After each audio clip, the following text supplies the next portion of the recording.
What a difference a day makes on the weather. 100-mile-an-hour winds. Too bad we didn't have this yesterday. Absolutely, Jim. You know, we're on Meadow Court, as you mentioned, here on the kind of the southeast side of Harper Lake in Louisville, where these fat, fluffy flakes are coming down perhaps a day late. We could have used a lot of this moisture yesterday. We could have used a lot of it a lot earlier on in the season. But here in this court, you can see some of this heartbreaking devastation. Homes completely flattened. You can see the rubble here. We're going to be very respectful and not go up into the property, as obviously this isn't our homes. But you can just see there's really nothing left. But if you take a circle around here, photojournalist Robert Sanchez, who I'm with, who was also here out last night, you can see many homes still remain standing, which is a wonderful sight to see, but it is also equally heartbreaking because many of these homeowners wonder why their home is still standing and these others aren't. Taking a look at this home right next door, also flattened, you can see there it is still smoldering, you know, all these hours later.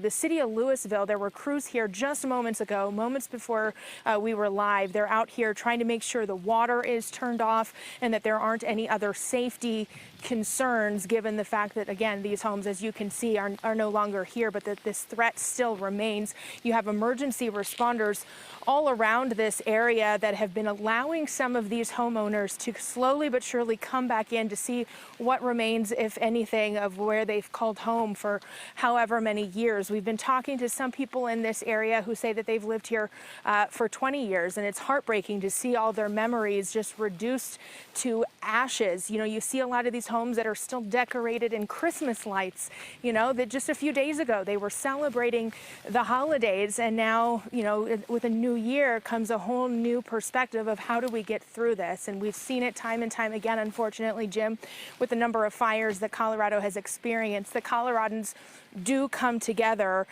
you know, to respond to this. In fact, earlier this morning, when we first came here to Meadow Court, there were people that have been driving through here offering anything. They would say, I've got extra sweatshirts in the back of my car. I have warm washcloths if you need to wipe anything down. And it's just been wonderful to see that. I mean, here again, in the middle of the court, you can see, you know, that there's a home that's completely destroyed. Some people who left some of their belongings here in the middle of the street, perhaps as they were evacuating, just to leave anything out of harm's way. Looks like these are perhaps like some hockey bags. Maybe a family lives here, you know, with their children playing sporting events. We've seen people kind of walking around, assessing, you know, what's left, what's still standing. I met a gentleman earlier today. He was out walking his dog, and he said he's unfortunately among those whose home was lost.